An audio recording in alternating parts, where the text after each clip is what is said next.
The forest of fear.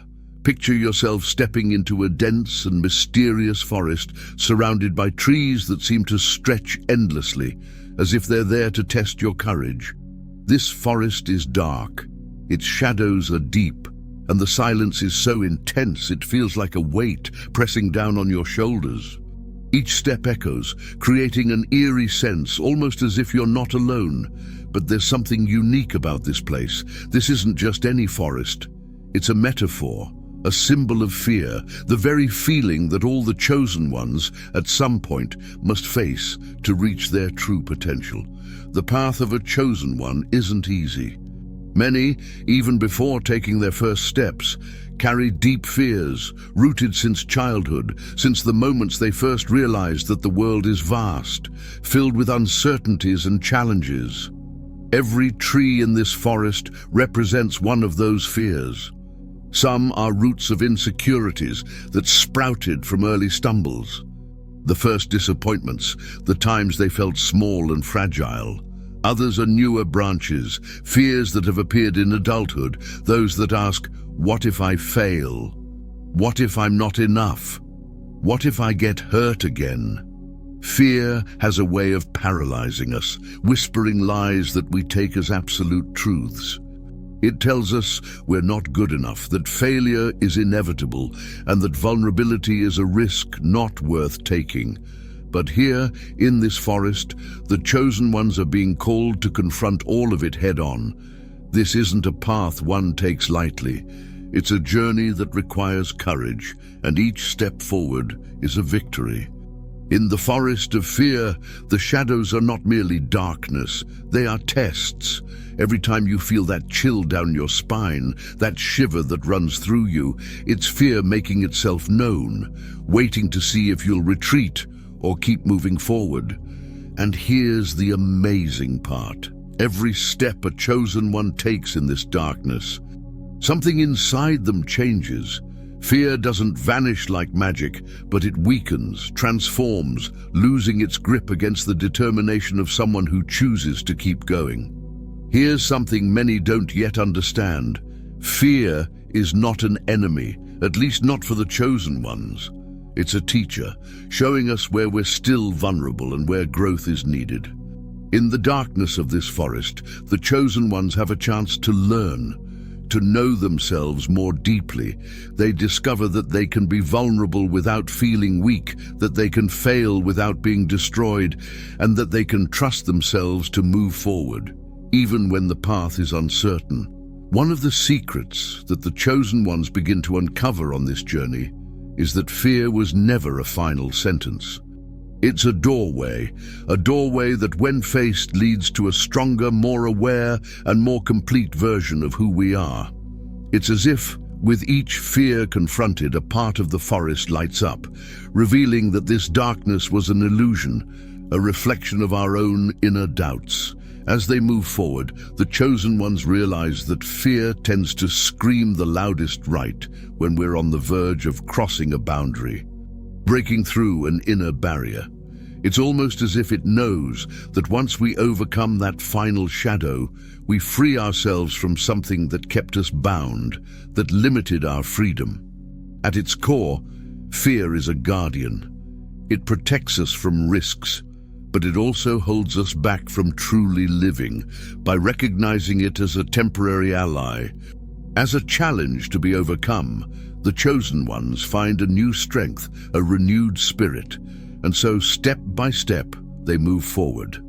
The forest slowly reveals itself as less frightening, as if the very darkness is surrendering to the determination of those walking among the trees. With each fear faced, the chosen one feels a lightness, as if they're shedding weights they didn't even know they were carrying. This journey is more than just a crossing. It's a profound transformation, changing each chosen one from the inside out. It's right in the heart of this forest that they come to understand one of the most important lessons. Fear is a passage. It's the path to true freedom, to a state where they are no longer prisoners of their insecurities. Fear doesn't disappear entirely. It may linger like a distant echo, but it loses its power to control their actions, to dictate their choices. For many of the chosen ones, this realization is almost like a revelation. To understand that, even in the face of the unknown, they can keep moving forward, that even when fear appears, they can choose to press on, transforms their perspective. It's liberating, a relief, a confirmation that they're stronger than they once thought. By conquering their fears, they also conquer themselves, their past selves, the ones who were stuck, limited, and too afraid to take risks. With renewed courage, the chosen ones continue walking through this forest. Each step takes them deeper, where shadows seem even denser, the sounds stranger, and the silence almost deafening. But something has changed in them. Now, they walk not as someone carrying an invisible burden. There's a firmness in their steps, a clarity that wasn't there before. Every fear faced has not only strengthened them, but also illuminated them, as if each shadow is now a conquered trial, a challenge overcome. The forest, to the eyes of those who know it, ceases to be a threatening place. It becomes a mirror, reflecting the deepest parts of our soul, the traumas, the wounds, the memories we avoid. For the chosen ones, this experience is more than an adventure. It's a journey of healing, where each fear they overcome becomes a scar, transformed into a symbol of strength and resilience. After all, how many of us have spent years avoiding the confrontation with our own fears? How many prefer to stay on the surface, believing it's safer not to take risks? But the chosen ones understand that to live fully, they must dive deep and explore every corner of their own soul. And along this path, they discover they're not alone. With each step, they feel the presence of other chosen ones, those who dared to enter this forest too, each carrying their own baggage, their own shadows. Together, they learn that facing fear is a collective process, where one person's courage strengthens the other, and where sharing fears lightens the load. There are moments when the forest feels even darker, as if testing the determination of those who walk through it. Doubts emerge, fear tries to creep back in. Will I make it?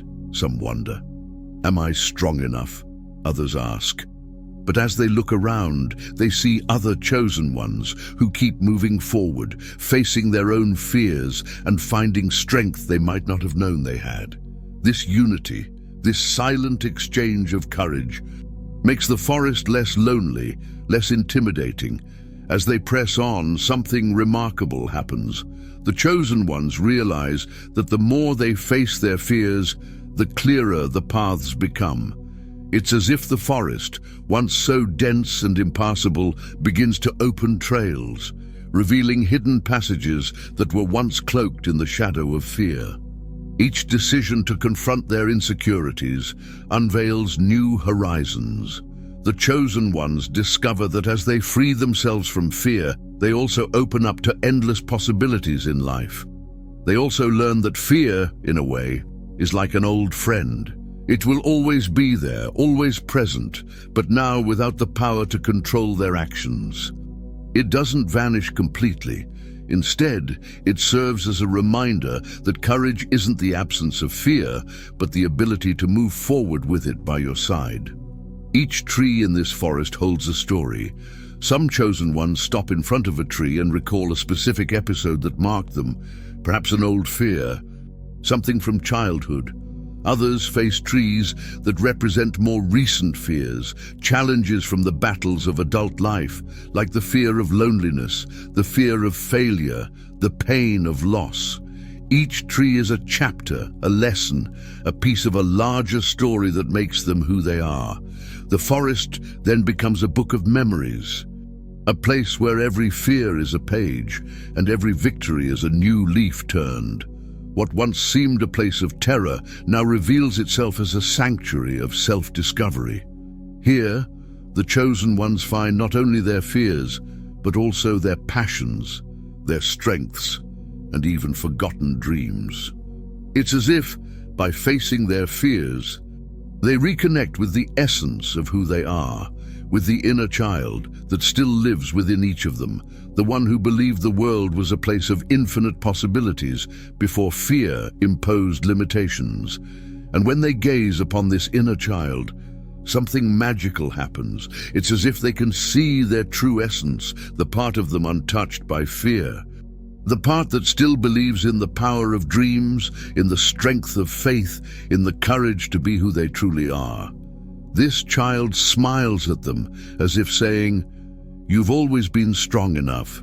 You've always had what it takes to overcome." At the end of this phase of the journey, the chosen ones understand that the greatest gift the forest has given them is the reunion with themselves. Fear may not have disappeared, but it has been put in its rightful place. It no longer looms as a giant shadow. It becomes just a part of the path, an element of the journey, but never the end. They leave this experience lighter, more confident, with the certainty that they can face any challenge life throws their way. This forest of fear was, in truth, a preparation, a way to remind each chosen one that they have within them the strength to face whatever comes. They emerge not as victims of their fears, but as masters of themselves, fully aware that the real power lies in their hands.